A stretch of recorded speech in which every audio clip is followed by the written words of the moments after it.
Hello everybody, good morning and welcome to the United Stand. This is your latest Manchester United news and transfer news. Raphael Varane terms agreed to come to Manchester United. A big progression overnight and into these early morning hours that Raphael Varane is moving very close to being a Manchester United player at a very fast pace. And I think one of the big things I want to say this morning is how great is it that Ben White is trending on Twitter and there's no mention of MUFC. It's all about Arsenal and 50 million. Anyway, let's talk about a proper centre-back, Raphael Varane.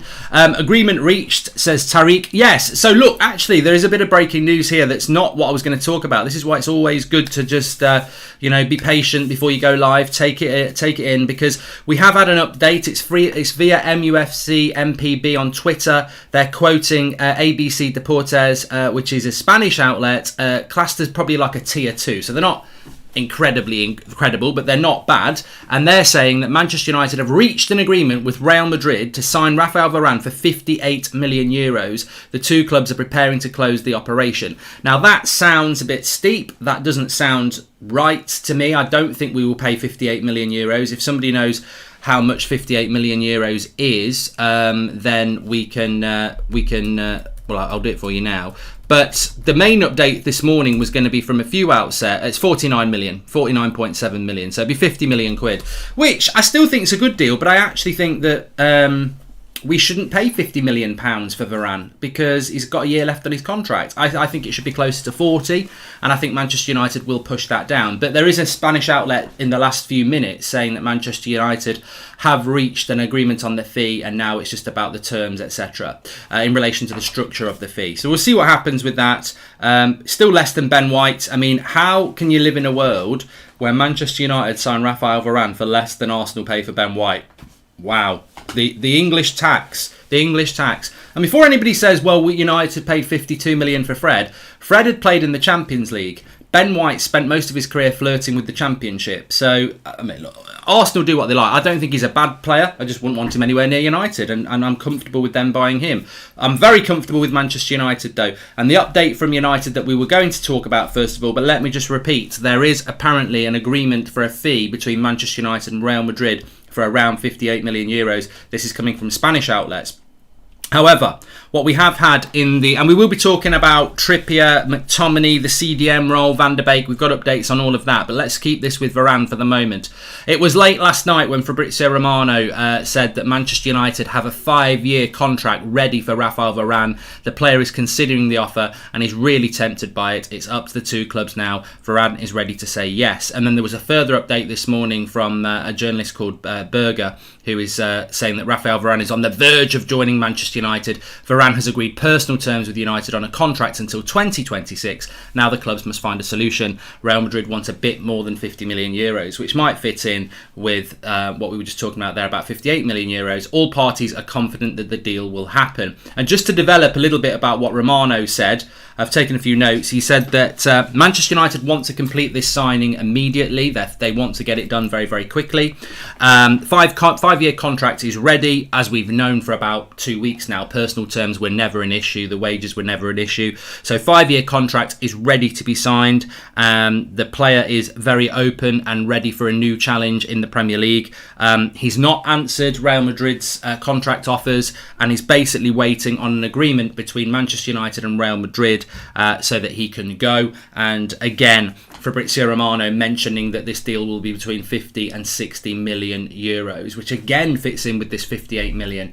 United probably going to have to pay a little bit more than they wanted to, but I've got to say, if we end up paying 50 million pounds for Raphael Varane, I don't think you can moan about it too much. COVID market or not, world-class centre-backs are going for 80 million pounds.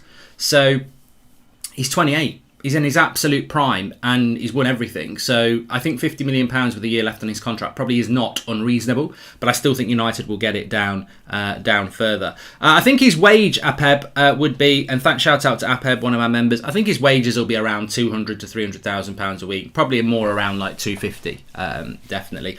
No idea when Sancho's going to get announced, mate. We did announce a signing at midday on a Saturday once. His name was Aaron Wan-Bissaka, so it can happen on a Saturday, but I think it's going to go quiet with Sancho now. I think they're probably going to sit on it for a little bit longer. I don't know. I don't know with Sancho, but let's stick with Varane for a moment then. So, 5-year deal would take him to 2026. Personal terms are absolutely fine. Varane is refusing to answer Real Madrid's offers around a contract, but he's also refusing to put an official transfer request in. He is waiting for the agreement between Manchester United and Real Madrid. And I said this last night, and Romano's backed it up, and a few others as well.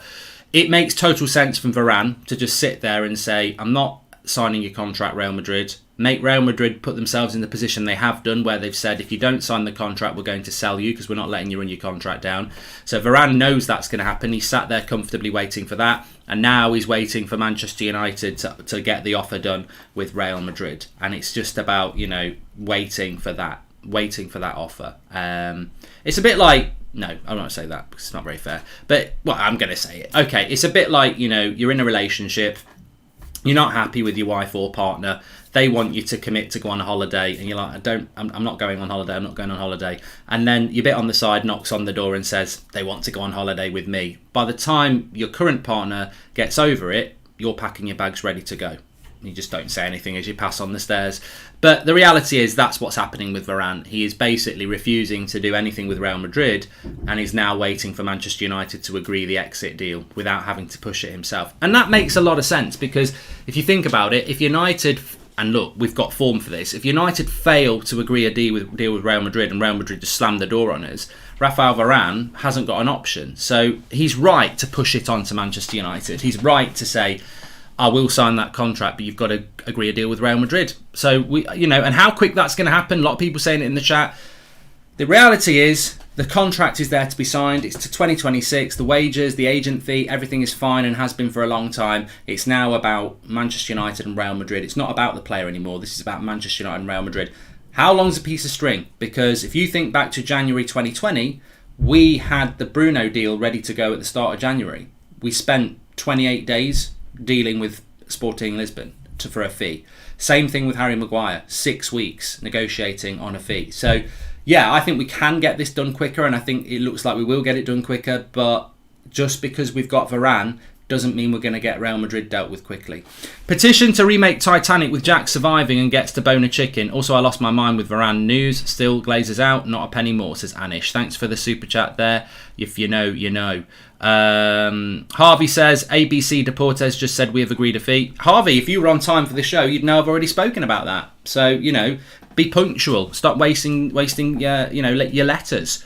But ABC Deportes have said that Manchester United have agreed a fee for 58 million euros. We'll have to see how that builds up out today, maybe over the weekend. It's not a tier 1, it's not Romano, it's not, somebody that I'd go, wow, we've done it. But, I think we are getting to that point. And I think, as I'll do this what I did with Sancho, I think we will get certain lower tier outlets guessing again. Oh, deal's done. Deal's officially done. And it's not. The deal's not done. I think we've learned our lesson with Sancho. A deal can be close. It can be closer than close. It can be closer than you've ever imagined it's close. But it's not done until the people close to the deal say it is done. And we saw it with Sancho, didn't we? Was it like 10-7 on the night? Christian Falk said it's done, and then 20 minutes later, Romano said it's done. So we're not at that point yet. But I think we're going to be at that point. As a percentage, 90% club, rest in peace. I think we're exceeding 95% now. I think we are. I don't see how this deal doesn't happen now. And if it didn't happen now, it would be a huge collapse from Manchester United's side. Because it's not even like Sancho last summer. Sancho last summer was 90% because the player wanted the move, United wanted the move, the terms were agreed, but we couldn't ever get anywhere near Dortmund's valuation, so it didn't get done. This time with Varane, he wants the move. The manager, Real Madrid are open to the move. Manchester United want the move, and the fee is, close. So I can't see how they mess this up really. With a 4-3-3 attacking system going forward, whom do you think is the idealistic CDM we will sign? Camavinga is complicated and Rice is expensive. If Magran loading, says Amit. And hi Mark, love tuning into the show from Australia. Just want to ask your opinion on who you think our next long-term striker could be. 2 questions there, one from Steve Carew and one from Amit. Both actually good questions. One of them to do with something I need to talk about, so I'll come to that CDM thing now, because Noah's just said, what about CDM? Maguire or McGann? I'm going to go McGann. I like McGann. I think with regards to the striking situation, I don't know. I mean, look, if Haaland moves this summer to Chelsea, he's not coming to United next summer. But if he doesn't, if he stays at Dortmund, there is an option there, and it will be very difficult, but it is an option. Ideally, we keep Pogba, which means we've got a good relationship with Raiola, and then we get Haaland next summer. But I personally think that Mason Greenwood is growing not only in ability, but in his physical form as well. And I think he can be our number 9. I think Mason Greenwood is a generational talent. And if he goes the way I think he's going to go, I think conversations about Harry Kane and Erling Haaland will be irrelevant, because we'll have Mason Greenwood playing as a number 9 and being one of the best in the world anyway. On the CDM situation, Anarud says, do you think they're waiting for Varane deal to announce Sancho as well? Mate, at this point, I don't think that. I do think that we are going to get Sancho announced at some point in the next few days. But look, what do I know? Maybe they are waiting to do it all together. Maybe they do want to unveil Varane and Sancho, because, God, that would be impacttive, wouldn't it? Thought you'd do the neighbours a favour and shut the windows for them last night, Mark. Silly goose is avoiding the house insurance, says Joshua Bowerwater. Yeah, I was on Insta Live last night. I was a little bit... Well, I wasn't that drunk, to be fair. At Goldbridge, Mark, you never know what's going to happen on there. You never know. Let's talk about the CDM situation, though, because rather interestingly, and I want to talk about Van der Beek and I want to talk about Trippier, but I was reading something yesterday on the, I think it was like a Q&A on Manchester Evening News. Kay Churchill, welcome to the Members Club. If you want to become a member, click the join button and get the badge next to your name. But it was a funny adventure last night, Lachlan. But they were mentioning the CDMs, right? And it's always Camavinga or Declan Rice. Well, Camavinga's 18, and I don't know whether we're going to do that deal. And Declan Rice is way expensive and probably wants to go Chelsea. So at the end of the day, if you're asking me what I think is going to happen with the CDM situation, I'd sort of agree with what was said in that Q&A. I think that McTominay is going to be the CDM that Manchester United try. Welcome, Kay Churchill. Thank you very much. Amit's there as well. Delo and Tonali swap thoughts, says Metten. They won't let that happen. And welcome to the Members Club, Shazeb. So I think that I don't think Manchester United are going to buy a centre defensive midfielder. I think we're going to give Scott McTominay a chance. I would love Scott McTominay to work as a CDM, but I just don't see it. He would have to become something I've not seen before. And take that with however you want. But he would basically have to become something I haven't seen before. And we're Manchester United. You know, you look at our rivals. Chelsea have got Jorginho, Kante, Kovacic, who can play in that deep-lying role. Man City have got Fernandinho and Rodri. We've got McTominay and Fred. I mean, it's just... I personally think you could pick a player from most Premier League clubs and they'd do the same job as McTominay or Fred in that role. I just don't rate them in that position. And for me, I think that we'll have the capability of finishing in the top 4 next season, regardless of who plays centre defensive midfield. And I want to just phrase this like this: Maguire and Varane driving a Renault Megane to victory, says Thomas Bennett. And do you think we should go for a similar profile to Camavinga if we don't get him, like Chermini or Kamara from France, or a more proven senior, says Gustav? I think the CDM debate will become a more relevant debate over the coming weeks and months, because I'd phrase it like this. Look at England in the Euros, right? England get all the way to the final, but when you look at it now, with England losing that final, we weren't actually that good. We didn't play good football. I don't think he picked the best side. And you look at it and you go, we got to the final despite the manager, not because of the manager. Now, that might be controversial, but listen to me on this, because I think it replicates what I'm going to say about United and the CDM situation. I think if you put a decent manager in charge of England, they would have won the Euros, because there was a total focus on being pragmatic and defensive when you've got some of the best attacking talent England have ever had. So I think that England getting to the final of the Euros was probably inevitable, certainly the semi-finals, because of the squad we had. But we were never going to win it because Southgate's not good enough. But a good enough coach would have won it. I think the same could happen this season with United if we play McTominay or Fred as the CDM. I think there's so many good players. Like, the back four's good, that the attacking options are good. I think United will get top 4 if they get Varane and Sancho, obviously. I think United will get top 4 if you put Sean Dyche in charge. I think if you put Neil Warnock in charge, we would get top 4, because I think that team has got too much talent in it that we will get top 4 regardless. But I don't think we can win the league if we don't bring a CDM in. And it's a very much similar situation to what happened with England. You can go to the final, but you're not going to win it because your coaching's not good enough.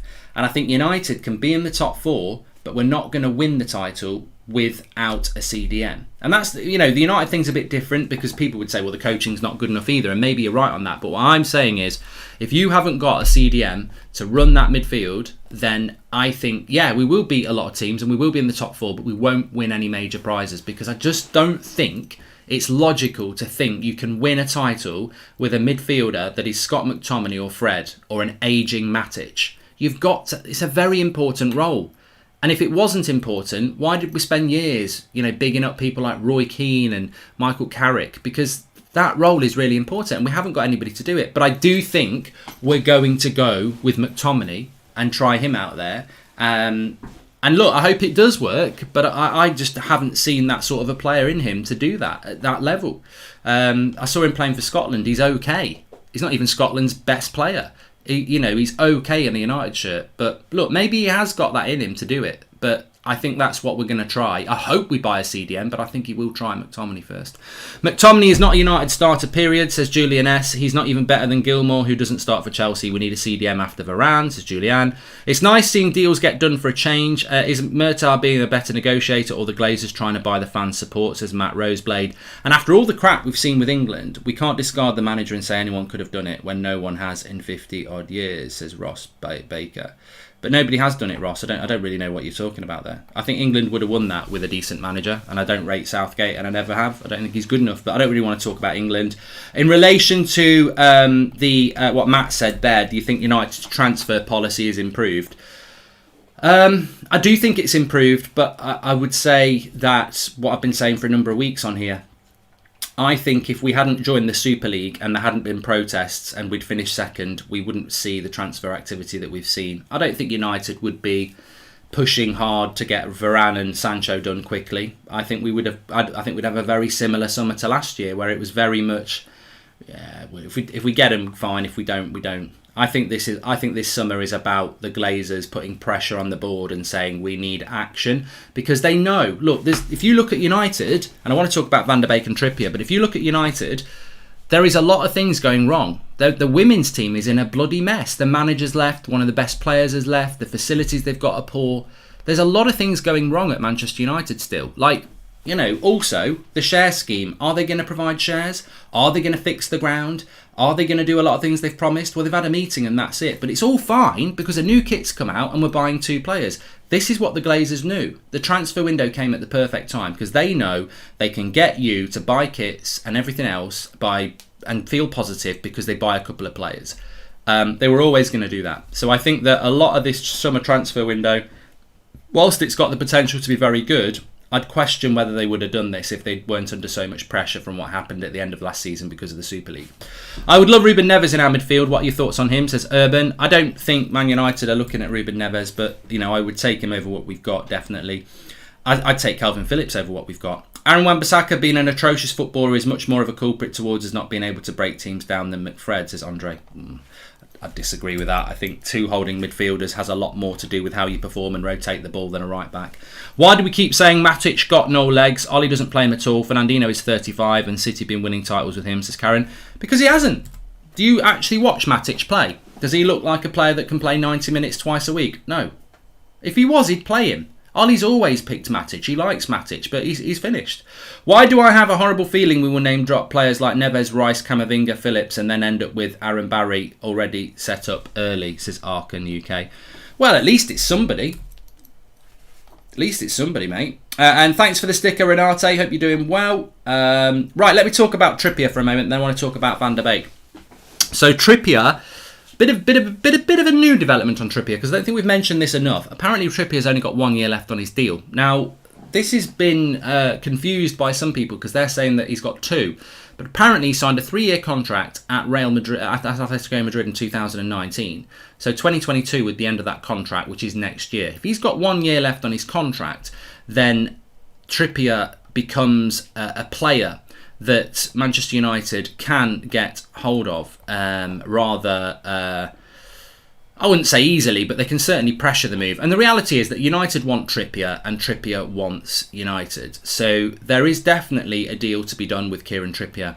The interesting thing is there was a story this morning, and I forget where it came from, that Manchester United, that Atletico Madrid are willing to sell Trippier and want to buy Max Aarons from Norwich for 25 million. And I thought, well, I'll bring that into the show because there will be people out there who would say, well, look, rather than paying 20 million for Trippier, why not pay 25 million for Max Aarons from Norwich? I'd say Max Aarons is probably available for 25 million from Norwich. I actually do like the idea of Kieran Trippier coming in as our backup right back because he's 30, isn't he? He's got a lot of experience and he is a leader, and he is another player that just gives a boost to the team and also gives Wan-Bissaka, competition and cover. So I do like the Trippier signing. I just don't think we should be going north of £15 million for him. But I think that deal will happen for Kieran Trippier. I just think it's a case of how long that deal is going to happen. What do you want the board to do when Ollie says he doesn't want a CDM? If Ollie and the management think that McTominay is a CDM, then that's on them, says Tabres. Ollie out. But we don't know that, Tabres. You are jumping there on speculation. We don't know what. I'm pretty sure. I personally think, and I don't know, but what if I said this?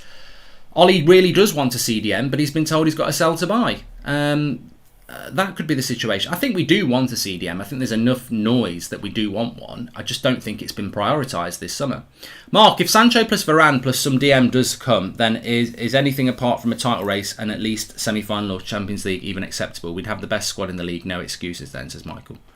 I think if we get a CDM in, then I would expect a title charge, yes. A challenge. I'm not going to say we're going to win it because I think, that's... We've not been in a title race since we won it under Sir Alex Ferguson. So to say we're going to be in a title race is lots of things can happen with that. You can have the best team in the world, but what if we bottle it around February?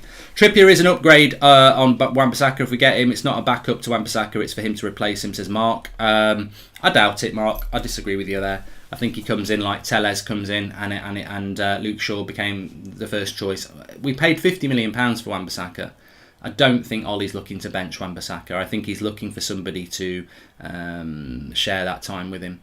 A lot of people talking about a fee being agreed. Again, thanks everyone for tuning in. Make sure you smash a like on the video and subscribe. Bottom right hand corner. We spoke about this right at the start of the video. Raphael Varane and Manchester United is getting very, very close. Fabrizio Romano has spoken about terms being agreed, and now it's about Real Madrid and Manchester United agreeing a fee. In the last few minutes, we've had a story coming in from Spain that Real Madrid have agreed a fee with Manchester United for 58 million euros. Keep your eyes on that. Keep your eyes on that. That might be true, it might not. It's not a tier 1 source in Spain, but it's not far off. And to be fair, a lot of people have said, who are credible, even Romano said last night, 50 to 60 million euros gets this deal done. I don't think we'll pay 58 million euros. So on that story, I don't think it's accurate. I think we will pay 50 million euros. But there is another story coming out as well. Manchester United he'll earn 12 million euros as well. 5 million more than Real Madrid's offer, which is consistent with what we've heard before. So we'll see what happens with that. 58 million euros is apparently the fee that's been agreed, but for me that's irrelevant. What we're getting to here is, and I think it will be quite surprising for a lot of people, what we're getting to here is Real Madrid selling Raphael Varane to Manchester United. And I think if you'd said that 2 weeks ago, you'd have gone, ooh, what? This. And can I just say this as well? I'm always somebody that's up for second chances. I believe in that. And I think that, unless it's something really, really bad.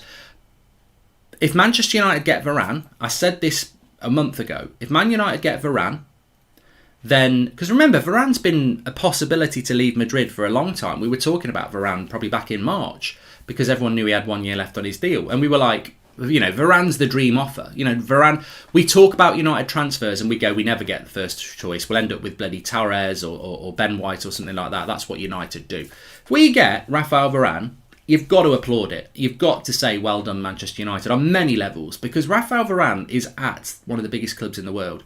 To look at United and go, I fancy that, you've got to applaud the club, you've got to applaud the negotiations, you've got to applaud Ole Gunnar Solskjaer, because to get a player of Varane's quality at Manchester United, he is one of the top 5 centre-backs in the world. That's not even my opinion. I think if you run a poll, he would be. So that is a massive signing. And as I said a few weeks ago, I would applaud this more than Sancho. I think Sancho, we know, I mean, brilliant player Sancho, but we knew we were working on that deal. We've been working on that deal since bloody Jesus was born. It's that long. But with Varane, it's just a very impressive deal if we get it done. And that's the exciting thing, because where we are this morning is that deal. And I've felt like this for about 10 days, but that deal, I think to most of our fan base now, they're like, oh my God, we are actually going to do this deal. I'd rather keep Dalot, no signing fee, cheaper wages, younger, an extra 25 to 35 million for CDM, says Mark Hughes, talking about Trippier. Dalot was very good in the Euros against Belgium. Maybe we should use him instead of Trippier. I agree, Mark. I agree with you on that one. I'd like to do that.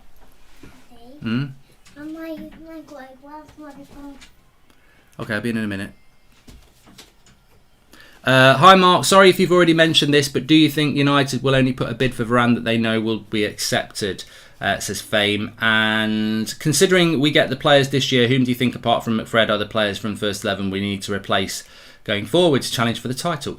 Well, that's it. I think we've got a very good side. But I think CDM is the issue at Manchester United. That's the next position that we need to resolve. But I will just say it again: if Manchester United get this Varane deal done, and it's looking very much like it is, I've got to applaud it. I think we need to do a lot more than this. There will be United fans who go, "Oh, Mertz and Woodward walking in like a king." Well, I disagree. I don't think they're walking in like a king. I think the Glazers have absolutely crapped themselves because people were storming the ground and protesting, and they've gone, buy them fans back. We need to buy the popularity back. The problem is, Sancho and Varane is very, very impressive. If you get a CDM and you keep Paul Pogba, that's very impressive. But it's one sunny day in a summer. We need to see this every month of every year for the next 5 years, and then I'll go, you know what, the Glazers... After that Super League, the Glazers have run this club properly. My fear is we're going to get one good summer to buy us all back, and then we're going to get back to normal. Because they are. They're 16 years of debt, they're 16 years of dividends, and they're 16 years of holding this club back. I just think they're going to do a few weeks of, oh, look at this, get everyone happy again, and then the next 16 years, let's milk them again. So I am not going to start going, oh, the Glazers are brilliant, this, that and the other. But I will say I am impressed with that Varane deal, and it's a start. But it's a very small step forward, and we need to take strides forward and forward. Mark, if we're establishing young talent in our squad, then why are we going for Trippier? Why not Presida from Ecuador performed well in the Copa, says Pratik. I think with Trippier,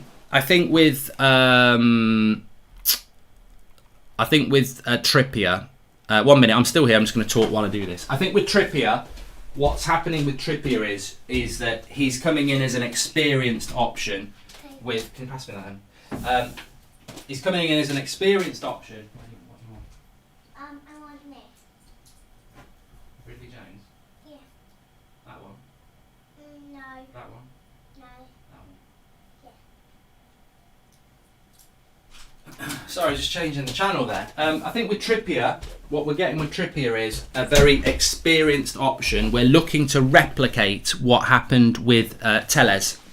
I don't think Solskjaer wants to bring in a Max Aarons or a young right back because he wants an experienced right back to complement the development of Wan-Bissaka. So Trippier he ticks every box really. He's relatively cheap, he's very experienced, he's played at the highest level, he's also English, so he knows the league very, very well, and he's at an age where he, just wants to enjoy the last few years of his career, and he's competitive. So I think Trippier is perfect for what Manchester United want. Are there better right backs you can buy? Of course there is. Of course there is. I like that Dumfries. I like Hakimi, but we're not looking for a player to replace Wan-Bissaka. If Trippier replaces Wan-Bissaka, I think Solskjaer can deal with it. But he's ultimately looking to do what happened with Telles and Shaw. And just on Telles as well, I think he's come out and said that he's committed to United. And I think that's really important. I know people are saying let Telles go, this, that and the other, but God, you can't do that. You can't let Telles go because then you're back where you were a few years ago. where we haven't got a backup left back, so we need a backup left back. Just wanted to bring this in as well. Van der Beek. I saw yesterday on that Manchester Evening News Q&A, I think it was Luckhurst talking about Van der Beek. He was quite damning in it. He was asked about Van der Beek, and he said that Van der Beek and his agents are almost oblivious to the fact that they've had a disastrous season last year, and he doubts that he will succeed at Manchester United. I thought that's quite strong words about Donny van der Beek, and I think people in the media, they do have their favourites, don't they? Some people like Henderson and want De Gea gone. Some people don't like Van der Beek and Pogba. Some people champion people like McTominay and Lingard. We do see this a lot in the media, and I've got no problem with that. Football's all about opinion, but I've got to say I disagree. I think that statement, in honesty, is probably right. It was a disastrous season for Van der Beek, and I doubt he will succeed at Manchester United. I can see where that comes from, but what I disagree with is I don't think any of it was to do with him. I think it's just lazy to say, well, it's his fault he had a disastrous season. Well, was it Twansebe's fault he had a disastrous season? Was it Brandon Williams' fault? Was it Dean Henderson's fault that he didn't get a chance in the team until late on? I mean, look, you can't have one rule for one scenario and not the other. The reality is, Ole Gunnar Solskjaer used the same 13, 14 players all season last year, and very, very rarely rotated, and didn't really use his bench that well. And the victim of that was Donny van der Beek, Axel Twansebe, Brandon Williams, right? They really didn't get used at all. Therefore, it was a disastrous season for those three players, but I don't think it was their fault. Twansebe played all right. He had a couple of bad games, but he had 4 or 5 games where he was better than Lindelof ever played. Van der Beek, all right, he had a couple of bad games, but in about 5 or 6 games, he looked way better than Fred or McTominay ever did. So I think it was a disastrous season for Van der Beek last season, but I think a lot of it was down to the coach, who just didn't implement him. And I don't think it's because he was performing badly in training, because I don't think you can use that when there's numerous other players that just didn't get used. And I think it is lazy to go, wow, Ollie sees what's going on in training. Well, Ollie saw what was going on for 90 minutes against Villarreal and refused to make a sub. Ollie refuses to use his wider squad. I think the evidence is there that it's not about how Van der Beek or Twansebe or Brandon Williams trained. It's about Ollie not wanting to make changes. So, look, it wasn't a great season for Van der Beek, but I felt he was very unlucky like some other players, and I think he's a good player. Do I think he's going to succeed at United? Well, I would be honest here and say there's a big chance he won't succeed at United, because if Ollie's not going to use him last year, why is he going to suddenly use him this year? So I do worry about Van der Beek. I don't want him to be sold. He's not actually fit at the moment. He needs to get fit, because Van der Beek needs to be fit now. He needs to be playing in these pre-season games. This worries me about Van der Beek, because there is no Pogba at the moment. A lot of Fred's not there. There's opportunities for Van der Beek to be playing, and he should be playing, but obviously he's injured. Trippier coming isn't going to teach Wan-Bissaka the fundamentals of football: touch, look up, put the proper weight on a 5-yard pass. I think Andre has woken up, or has been up for a long time. Your Wan-Bissaka thing's becoming a little bit unfair, I think, mate. All right, we get it. You don't rate Wan-Bissaka, but a lot of us do. Mark, do you think United could play with a 3-4-3? No, exactly. I don't think we've got the quality to do that, and I hope we don't do it. Good day, mate. Thank you for all the content. Have a beer on me. All the best to you and the family, says Kay Churchill. Thanks very much for the super chat. Our squad players are Sunday League players. I do. God, this. Thanks for the super chat there from Karen. You do get some miserable sods, don't you? It's a sunny day out there. We're about to buy Rafael Varane. We've got Jadon Sancho. Cheer up. Come on. Let's just be calm. There is a match tomorrow, of course. There is a match tomorrow. Manchester United playing Derby County.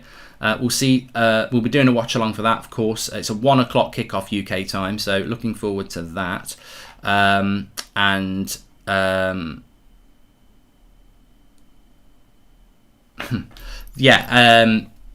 we will get to see some players tomorrow. That is quite exciting.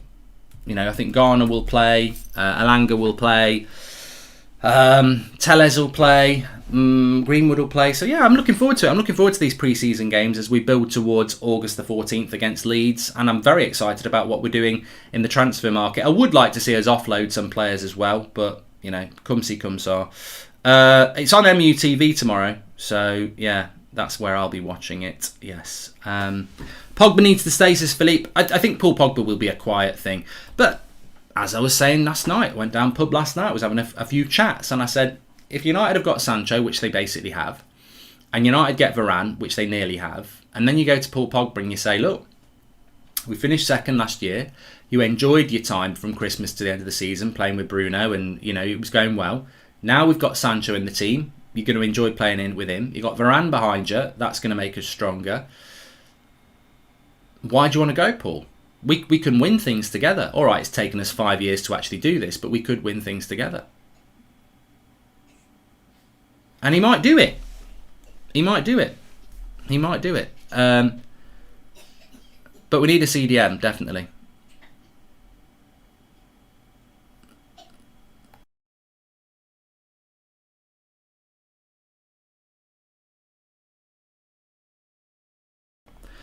Do you think the switch from La Liga over to United is driven by financial issues at Madrid rather than Varane's need for a new challenge, says Brian Law?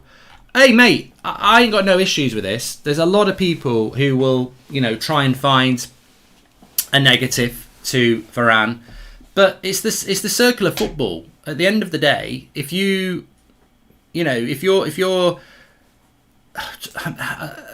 kitchen's running out of food and somebody says, come and live in my kitchen, and you can see in that kitchen it's got loads of food, you're going to go to the new kitchen, aren't you?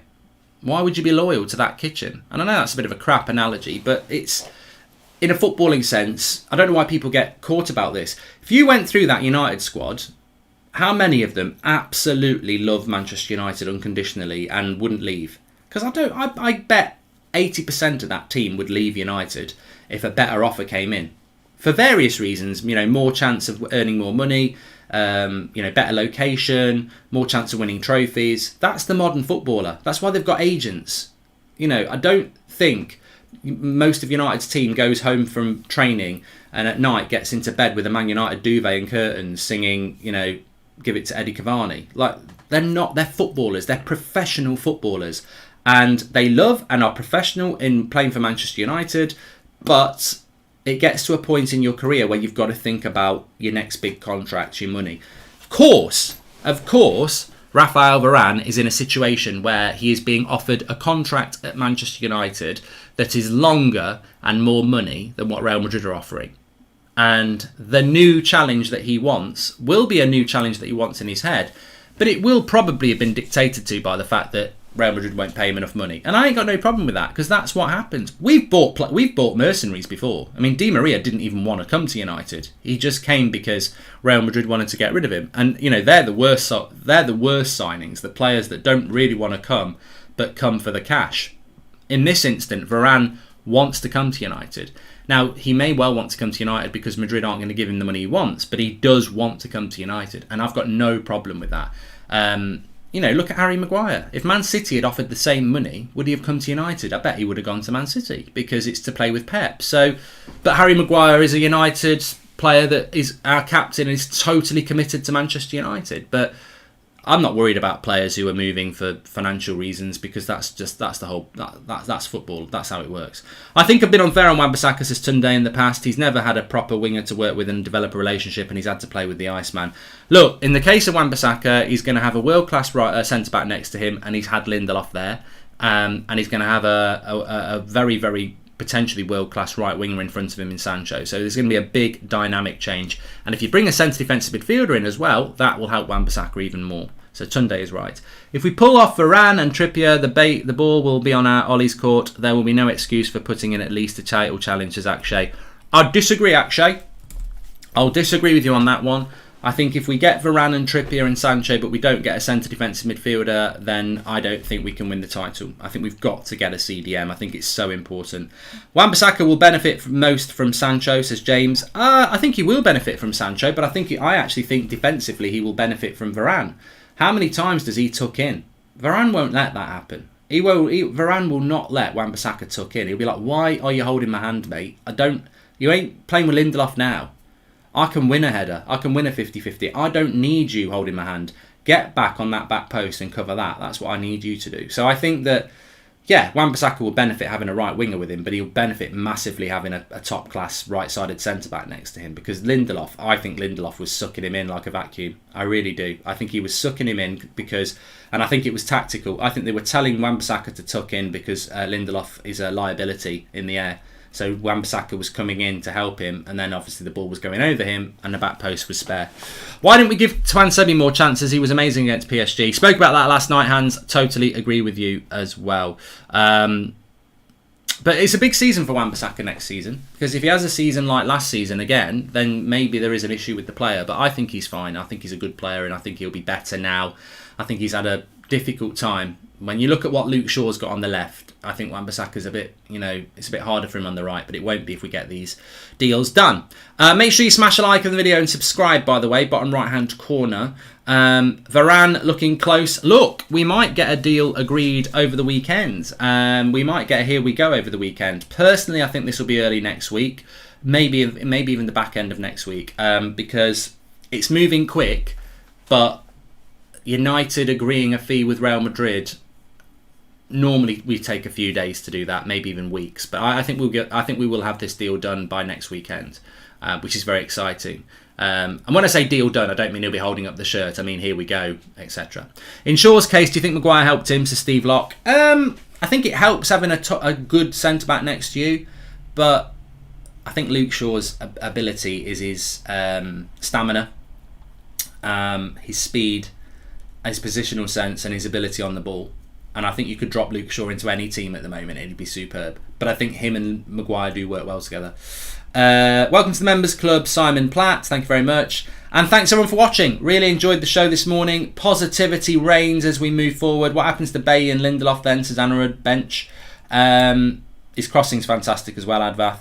Have a great day, whatever you're doing. We will go live if anything big happens today. Obviously, we'll have the 8 o'clock show tonight as well. Have a good day. The weather is good, and I am looking forward to the next few days to see what happens with Varane, and also the pre-season game tomorrow. Speak to you in a little bit.